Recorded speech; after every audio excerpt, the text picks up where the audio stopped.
Hi Cancer! Welcome po sa ating channel at ito ay inyong Daily Gabay Tarot Reading for July 14, 2024. Please be reminded, kung naka-resonate kayo, comment down. Kung hindi kayo naka-resonate, ibigay niyo po sa iba kasi channel reading po ito. This is for you, Cancer, ngayong July 14, 2024.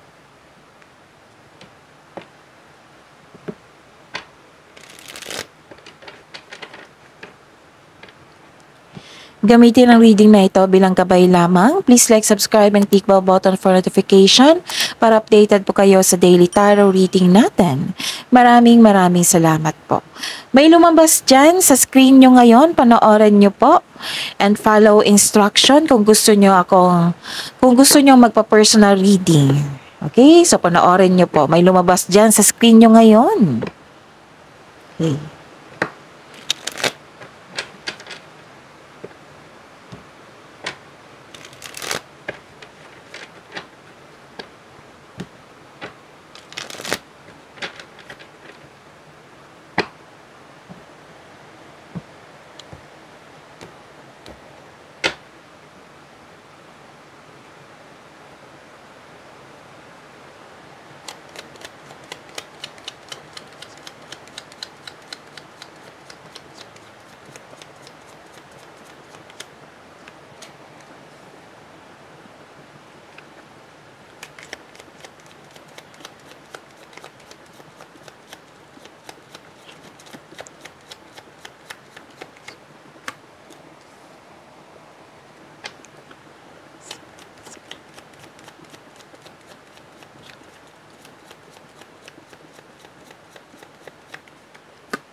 Okay.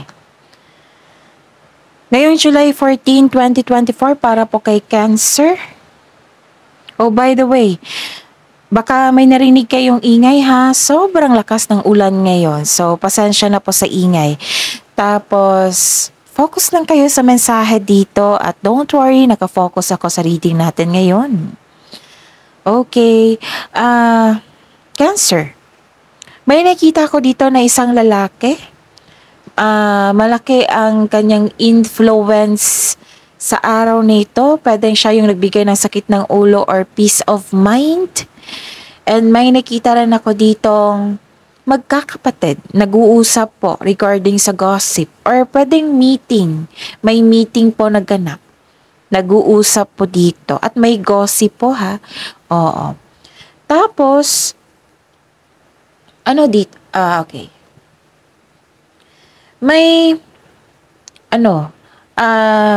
may sabi dito you felt guilt. May guilty dito kasi may i-sacrifice, nahihirapan, nabibigatan, gano'n. Okay. So, ang sabi po ni Archangel Jeremiel dito, all is well. Everything is happening exactly as it's supposed to. With hidden blessings, you will soon understand. And ang sabi po ni Archangel Mataton dito, focus on your highest priorities. I will help you get organized and motivated.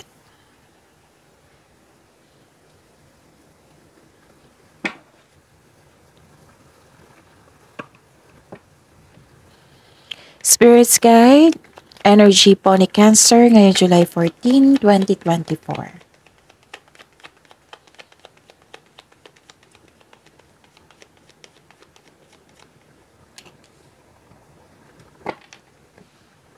And the clarification po.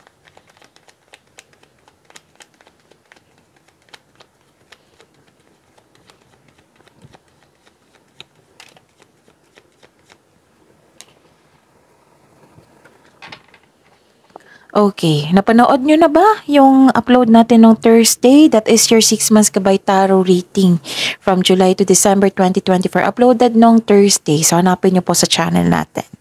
And, kailangan yung malaman ito para hindi kayo malito or maguluhan.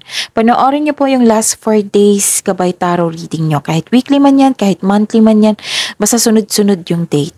Last 4 days. Kung may naulit po na mensahe, repeating message po. Kailangan yung bigyan niya ng atensyon, solusyon at aksyon. Okay? Maraming salamat po. May nakita ko ditong long-term abundance. Wow! Long-term abundance and steady progress. Nakikita ko nga dito, mahusay ka sa buhay kahit bata pa, masipag ka. Kayo ay humahanga ng isang pamamaraan what I meant is, hindi kayo humahanga sa isang pamamaraan na mabilisang pagyaman. Gusto nyo idaan sa pagod, sa pagsisikap, sa araw-araw na magkakaroon ng pagbubunga ng pinakamatagal at makabuluhang resulta. Humahanga kayo dyan. So, yun. Sabi po ng card nyo po dito na build concrete plan para maiwasan ang pagka-burnout. Pwedeng time management to ha. And, ang iyong routine ay magiging tagumpay sa pang-araw-araw na pagsasanay. And, may dito may nagkasundo 2 tao. May pagkakaisa. Nagkasundo. Offering. Pwedeng kung sa career and money to, partnership, business partnership, or nakipag-teammate sa inyo. Pwedeng may umuwi sa inyo. Kasi may nakita rin akong reunion, pagkakaisa. Pagbalanse din. May nakita ko dito, pwede sa love life to na may namuong relasyon. So, this card symbolizes shared feelings and mutual attraction. Mostly romantic partnership din ito. So, this is called a destiny card. Isang malaking news to. Sa good news ito sa mga single dyan. Maghanda, maaring kaharap mo na siya or parating na. Yung nakatadhana sa iyo.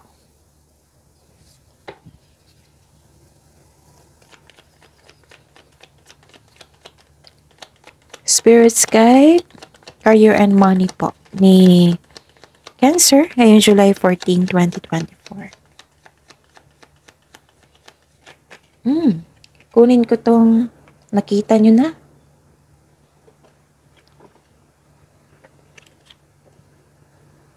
So, totoo nga na burnout kayo kasi ang sabi dito, kailangan ng konkretong plano, time management, para hindi kayo na burnout. So, kailangan ng pagbalansa dito. 2 card na po nagsabi niyan. So, I consider marami kayong iniisip ngayon, marami kayong ginagawa ngayon. Okay. So, nakita ko dito na sa career and money nyo to ha, Cancer. May nakita ko ditong balanse at stability. So, 2 card na nagsabi dito na may stability. Pagkakaisa, pagbalanse. 2 card na nagsabi dito na tamang pag-manage ukol sa pinansyal at budget para mas lumago ang iyong kaperahan. Okay? Pwedeng nag-struggle ka sa pagbalanse ng oras mo sa sarili. Yun. At saka, nakita ko naman dito na enjoy ka kasi may kasiyahan buhat sa paglilibang. Magkaroon po daw kayo ng balance schedule, panahon sa sarili, pamilya, sa career and money. Maaring tutok ka sa career and money, tas wala ng times para sa inyo sarili at sa pamilya. Ganun.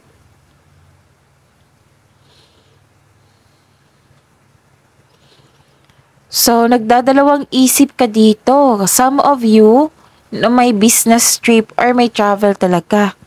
Nagdadalawang isip kayo dito, so nagbabalanse kayo. Oo. Okay? And, ang lakas ng ulan, oh. Ayusin ko lang tong ano, ha? Yung ring light.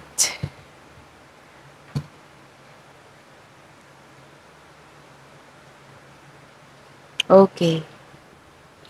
Ayun, kung kahapon, the other day, nalungkot kayo, ngayon nagkaroon ng recovery. You're releasing the pain. You're healing yourself from heartbreak. Nag-decide ka na mag-let go ka sa mga pain at masasakit na alaala. Kahit malungkot ka, nag-move forward kayo. So this is the clarification of your card here. Nag-move forward kayo, nag-decide kayo na mag-make move na kayo for recovery and i-release mo na to lahat. Kung yung nakaraan, hindi kayo okay, nagkaroon ng sadness and pain. Ngayon, ayaw mo na. Ayaw mo nang makulong sa inyong emotion ngayon. Gusto nyo nang i-release lahat. Okay, you're healing po.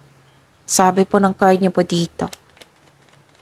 Spirit's Guide, Love Life, Self-Love, Partnership, and Romance ni Cancer. Ngayong July 14, 2024. So, love life nyo ito. May lumabas dyan sa screen nyo ngayon. Okay, follow instruction. Panoorin nyo po.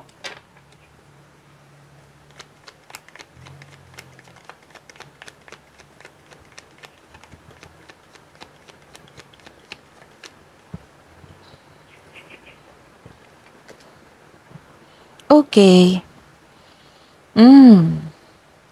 May nakita rin ako ditong concern sa hindi marunong magbigay halaga. Hindi stable ang inyong emotion.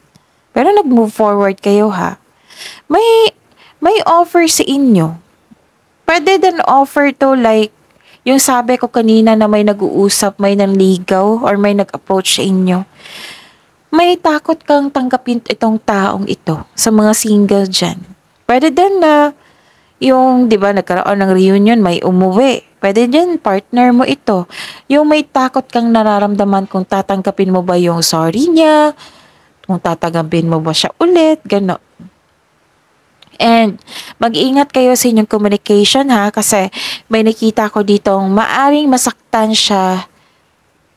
Oo, maaring may masabi ka sa kanya na nasaktan siya.